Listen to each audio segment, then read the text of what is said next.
Starkville, Mississippi. In early 2021, a series of events unfolded that would forever change this community: a double homicide and the tragic death of an innocent 9-year-old. What started as street tension between friends, cousins, and rivals would spiral into a deadly chain of retaliation. This is the story of how a cycle of violence claimed lives on both sides, and took the innocence of a child caught in the crossfire. It started on a quiet evening, March 3, 2021, just off Henderson and Pilcher Street in Starkville. Around 5 p.m., the calm of a small neighborhood was shattered by the sound of gunfire. Residents say it happened near a small apartment complex, a place where people gathered often, but lately, it had become a spot where trouble seemed to follow. When the shooting stopped, 2 men were down: 32-year-old Ernest E.J. Perkins and 32-year-old Justin B. Vaughn. Both were familiar names in Starkville, both with people who cared about them, and both gone within hours. Investigators say the two met outside the apartments and exchanged gunfire. The camera is being installed on this telephone pole that directly overlooks the spot where the 2 men were struck by gunfire.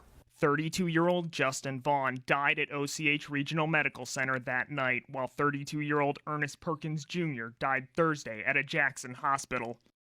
The motive remains unclear, but what's certain is that neither man lived there. They came to that spot, and neither made it back home.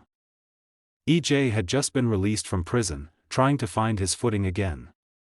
By most accounts, he wasn't part of the ongoing street issues that had been brewing, at least not directly. But connections, relationships, and old ties have a way of pulling people back in. Justin died there on Pilcher Street. EJ was flown to Jackson but passed away the next day.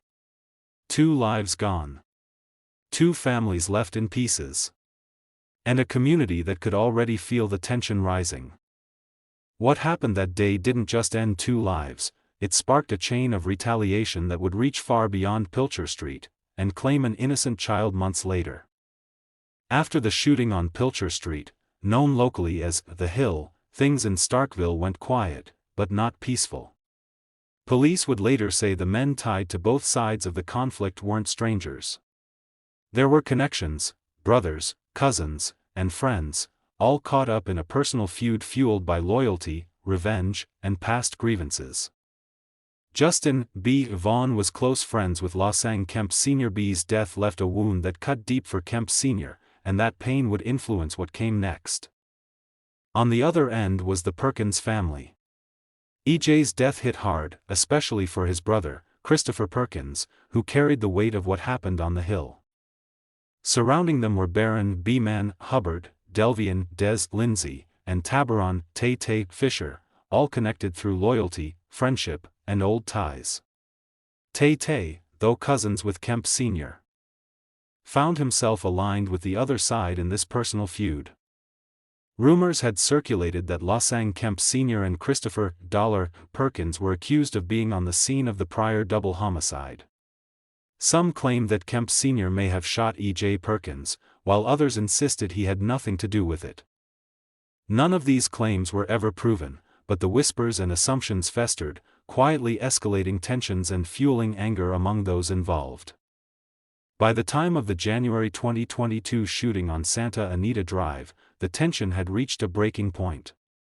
That night, it was only one car that became the target, driven by Robbie Kemp, with her grandson Losang Kemp Jr. inside. In the flash of gunfire, Sang Jr.'s life was cruelly taken. The air was filled with chaos and fear, and the street became the scene of unimaginable grief. A child's life, full of promise and potential, was ended far too soon, leaving a family and a community to face the emptiness left behind. Good evening. Thank you for joining us tonight. A 9-year-old boy is dead after a shooting in Starkville last night, and late this afternoon during a press conference, police released the names of 3 suspects. Stephen Pimpo. 2 shootings, 1 9-year-old murder victim. That's the investigation that had Starkville police officers out Wednesday night and into Thursday morning. Starkville Police Chief Mark Ballard says the gunfire erupted at the corner of Hiwassee and Carver Drives at around 8 p.m., when someone started shooting at a car. That vehicle. SPD says Kemp was shot on Santa Anita Drive and died from his injuries at the hospital. Investigators say the 9-year-old was shot inside a car connected to the intended target of the shooting near the Brookville Garden apartments. Last night's tragic events were also involved, if you recall, almost a year ago with a double homicide where two opposite entities had met and shot and killed each other. And we think that this is directly related. As the investigation continues, the chief says their hearts go out to Kemp's family. Following the Santa Anita Drive shooting, investigators worked to identify all individuals involved. Surveillance footage and cell phone data helped authorities track the movements of suspects and establish connections to the incident. Baron B-Man Hubbard, Delvian Des Lindsay, and Tabaron Tay Fisher were the first to be arrested. Each faced charges of murder and multiple counts of aggravated assault related to the shooting. Christopher Dollar Perkins remained at large for several weeks while authorities continued their investigation. Law enforcement reviewed evidence, followed leads, and connected his involvement to prior incidents before locating and arresting him. With all suspects in custody, prosecutors prepared for trial. The case relied on technology, witness cooperation, and careful review of events to present a clear account of the crime and determine the responsibility of each individual. After the arrests, the legal process began to address the Santa Anita Drive shooting. Baron B-Man Hubbard, Delvian Des Lindsay, and Tabaron Tay Fisher were taken into custody first.